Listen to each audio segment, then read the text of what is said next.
গোলাম আজম জাতির শ্রেষ্ঠ সন্তান হলে মুক্তিযোদ্ধাদের অবস্থান কোথায় বলছেন মির্জা আব্বাস। ৭১ ও ২৪-এর দালালদের বিরুদ্ধে আমরা ঐক্যবদ্ধ বললেন নাহিদ ইসলাম।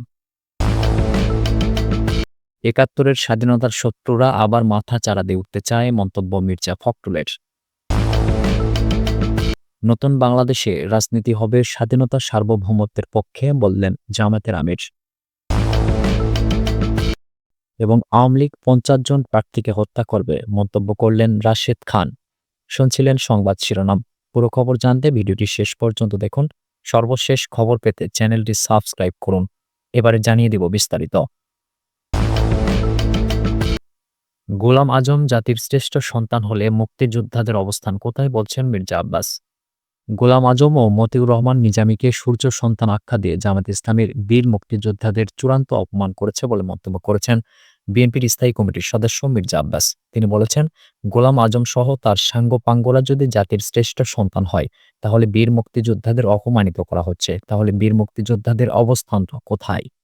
মঙ্গলবার সকালে জাতীয় স্মৃতিসৌধে শ্রদ্ধা নিবেদন শেষে তিনি এসব কথা বলেন। মির্জা আব্বাস বলেন, স্বাধীনতা বিরোধীরা ১৯৪৭ সাল থেকে এ পর্যন্ত কখনো দেশের শান্তি কামনা করেনি।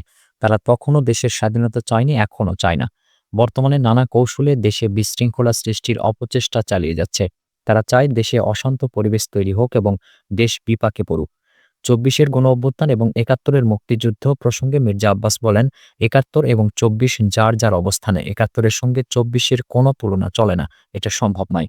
নির্বাচনের আগে এমন বিজয় দিবস আগে কখনো আসেনি মন্তব্য করে মির্জা আব্বাস দলের চেয়ারপারসন খালেদা জিয়া এবং ভারপ্রাপ্ত চেয়ারম্যান তারেক রহমানের পক্ষ থেকে সবাইকে বিজয় দিবসের শুভেচ্ছা জানান। তিনি বলেন, সামনে যে নির্বাচন আসছে, আশা করছি জনগণ সেখানে এমন একটি দলকে ভোট দিয়ে নির্বাচিত করবে যারা জনগণের প্রত্যাশা পূরণে সক্ষম হবে।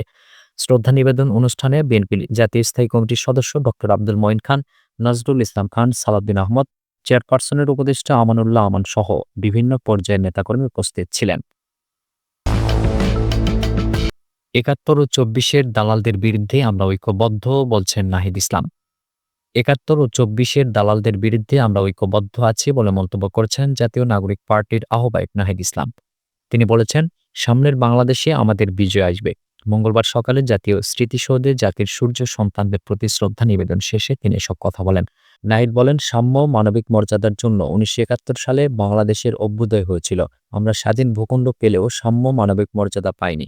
উপরন্তু ফ্যাসিবাদ কায়েম করা হয়েছিল। তিনি আরো বলেন, যারা পতিত শক্তি তারা বাংলাদেশকে অস্থিতিশীল করার নির্বাচন বানচালের চেষ্টা করছে। আমাদেরকে নিজেদের নিরাপত্তা নিশ্চিত করতে হবে। সরকারের উপর নির্ভর করে নিরাপত্তা নিশ্চিত হবে না। ভোট প্রসঙ্গে নাহিদ ইসলাম বলেন, এনসিপির প্রার্থী গণভোটের প্রার্থী হয়ে জনগণের কাছে যাবে। সংস্কারের পক্ষে গণজোয়ার তৈরি হবে। ভবিষ্যৎমুখী রাজনীতির প্রত্যয়ে তরুণদের ঐক্যবদ্ধ থাকতে হবে। ৭১-এর স্বাধীনতার শত্রুরা আবার মাথা চাড়া দিয়ে উঠতে চায় বলছেন মির্জা ফখরুল। ৭১-এর স্বাধীনতার শত্রুরা আবার মাথা চাড়াতে উঠতে চায় বলে মন্তব্য করেছেন বিএনপি মহাসচিব মির্জা ফখরুল ইসলাম আলমগীর। মঙ্গলবার মহান বিজয় দিবস উপলক্ষে রাজধানীর শেরেবাংলা নগরে সাবেক রাষ্ট্রপতি জিয়াউর রহমানের সমাধিতে শ্রদ্ধা নিবেদন শেষে সাংবাদিকদের তিনি এসব কথা বলেন। মির্জা ফখরুল বলেন, স্বাধীনতার শত্রুরা যারা স্বাধীনতার বিরুদ্ধে ৭১ সালে অবস্থান নিয়েছিল, আজকে তারা আবার মাথা চাড়াতে উঠতে চায়।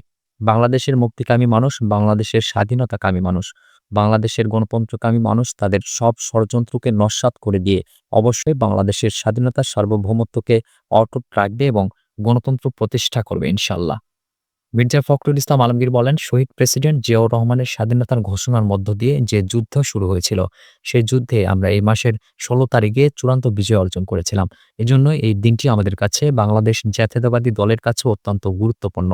আমরা আজকে আমাদের দলের জাতীয় স্থায়ী কমিটির সদস্যরা সহ আমাদের দলের প্রতিষ্ঠাতা ও স্বাধীনতার ঘোষকের প্রতি শ্রদ্ধা জানাতে ও জিয়ারত করতে এসেছি। তিনি বলেন, আজকে এই মাজারে আমরা শপথ নিয়েছি বাংলাদেশের স্বাধীনতাকে অক্ষুণ্ণ রাখবার জন্য আমাদের যে সংগ্রাম, সেই সংগ্রাম সবসময় অব্যাহত থাকবে। আমরা শপথ নিয়েছি বাংলাদেশের গণতন্ত্রের জন্য আমরা যে সংগ্রাম করেছি, লড়াই করেছি, এগুলো আমরা অব্যাহত রাখব। মহান মুক্তিযুদ্ধে যারা শহীদ হয়েছেন তাদের প্রতি শ্রদ্ধা এবং কৃতজ্ঞতা জানিয়ে বিএনপির মহাসচিব বলেন, এদেশের প্রথম নারী মুক্তিযোদ্ধা এবং বাংলাদেশের গণতন্ত্রের অতন্ত্র প্রহরী, স্বাধীনতা সার্বভৌমত্বের জন্য যিনি নিরন্তর সংগ্রাম করেছেন, লড়াই করেছেন, সেই মহান নেত্রী দেশনেত্রী বেগম খালেদা জিয়া। তিনি অসুস্থ অবস্থায় আছেন। আমরা তার রোগ মুক্তির জন্য দোয়া চাইছি। মির্জা ফখরুল বলেন, আমরা আশা করছি ভারপ্রাপ্ত চেয়ারম্যান তারেক রহমান আগামী ২৫ ডিসেম্বর দেশে ফিরবেন। তার আগমনের মাধ্যমে দেশের গণতন্ত্র পুনরুদ্ধারের লড়াই আরও বেগবান হবে বলে মন্তব্য করেছেন তিনি। নতুন বাংলাদেশের রাজনীতি হবে স্বাধীনতা সার্বভৌমত্বের পক্ষে বলছেন জামায়াতের আমির। দেশের স্বাধীনতা সার্বভৌমত্বের পক্ষে নতুন রাজনীতি করতে হবে বলে মন্তব্য করেছেন বাংলাদেশ জামাত ইসলামীর আমির ডাক্তার শফিকুর রহমান। তিনি বলেছেন, অতীতের বস্তাপচা সব রাজনীতিকে পায়ের তলে ফেলে দিতে চাই। সেই রাজনীতি বাংলাদেশে অচল। সেই রাজনীতির পাহারাদারি যারা করবে তারা অচল মালে পরিণত হবে। মঙ্গলবার সকালে যুব র্যালি ম্যারাথন রাজপথে বিজয়ে প্রধান অতিথি হিসেবে উপস্থিত থেকে এসব কথা বলেন জামায়াতের আমির। ডাক্তার শফিকুর রহমান বলেন, এখন বাংলাদেশের নতুন রাজনীতি করতে হবে। যেই রাজনীতি হবে দেশ, জাতি, স্বাধীনতা এবং সার্বভৌমত্বের পক্ষে। যেই রাজনীতি হবে বিশ্বে মাথা উঁচু করে দাঁড়ানোর পক্ষে। যেই রাজনীতি হবে দুর্নীতি, চাঁদাবাজ, দখলদার, মামলাবাজ, ধর্ষণকারীদের বিপক্ষে। তিনি বলেন, ফেব্রুয়ারি নির্বাচন কোনো দলের নয়, ১৮ কোটি মানুষের বিজয়ের দ্বার উন্মোচন করবে। অতীতের বস্তাপচা রাজনীতি দেশকে সামনে নয় পেছনে টেনেছে। এই রাজনীতি স্বাধীনতার চেতনার সঙ্গে বিশ্বাসঘাতকতা করেছে। আমরা সেই রাজনীতির সমাপ্তি টানতে চাই। নতুন বাংলাদেশের নতুন ধারার রাজনীতি শুরু করতে চাই। যে রাজনীতি হবে স্বাধীনতা ও সার্বভৌমত্বের পক্ষে, চাঁদাবাজি ও দুর্নীতির বিরুদ্ধে।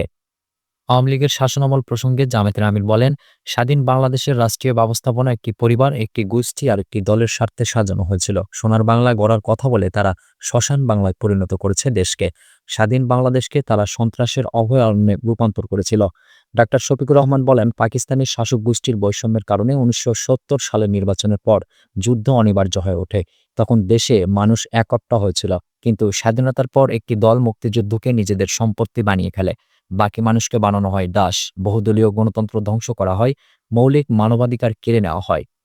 তিনি রক্ষী বাহিনীর কথা উল্লেখ করে বলেন, রক্ষী বাহিনীর নামে জাল্লাদ বাহিনী গড়ে তোলা হয়েছিল। দেশ জুড়ে এক বিভীষিকাময় পরিস্থিতি তৈরি হয়েছিল। বিদেশ থেকে আসা ত্রাণ আগেই বিক্রি করে দেওয়া হয়। এর ফল ছিল ১৯৭৪ সালের দুর্ভিক্ষ, যেখানে লাখ লাখ মানুষ প্রাণ হারায়। আঞ্জুমান মফিদুল ইসলাম ঢাকায় লাশ দাফন করেছিল। এটাই ছিল তথাকথিত সোনার বাংলার বাস্তব চিত্র। আওয়ামী লীগ ৫০ জন প্রার্থীকে হত্যা করবে, মন্তব্য করলেন রাশেদ খান।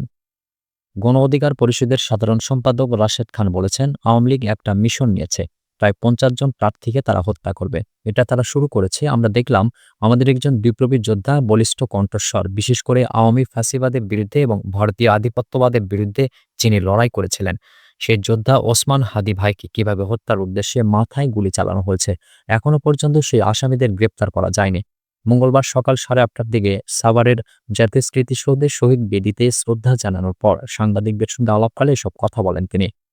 রাশেদ খান বলেন, আমরা দেখলাম স্বরাষ্ট্র উপদেষ্টা বললেন, যদি এই আসামিদের কেউ চিহ্নিত করে দিতে পারে সেক্ষেত্রে ৫০ লাখ টাকা উপহার দেওয়া হবে। আমার প্রশ্ন হলো, তাহলে আপনার গোয়েন্দা সংস্থা, পুলিশ, র্যাব, যৌথ বাহিনী কি করছে? এর আগে দেখেছিলাম অপারেশন ডেভিল হান্ট ঘোষণা করেছিলেন। আমার কাছে মনে হয় এইবার যে সরকারের পক্ষ থেকে বলা হচ্ছে অপারেশন ডেভিল হান্ট 2, আমার মনে হয় ফ্যাসিবাদের দোসর যারা সরকারে রয়েছে, উপদেষ্টা পরিষদ, বিভিন্ন সেক্টরে, দপ্তরে রয়েছে, বিভিন্ন বাহিনীতে রয়েছে, ফ্যাসিবাদের ওই প্রেতাত্মাদের ধরার জন্য এবার অপারেশন ডেভিল হান্ট 2 ঘোষণা করা উচিত। সুপ্রিয় দর্শক, এই ছিল এখনকার মতো সর্বশেষ সংবাদ। পরবর্তী সংবাদ দেখার আমন্ত্রণ রইল।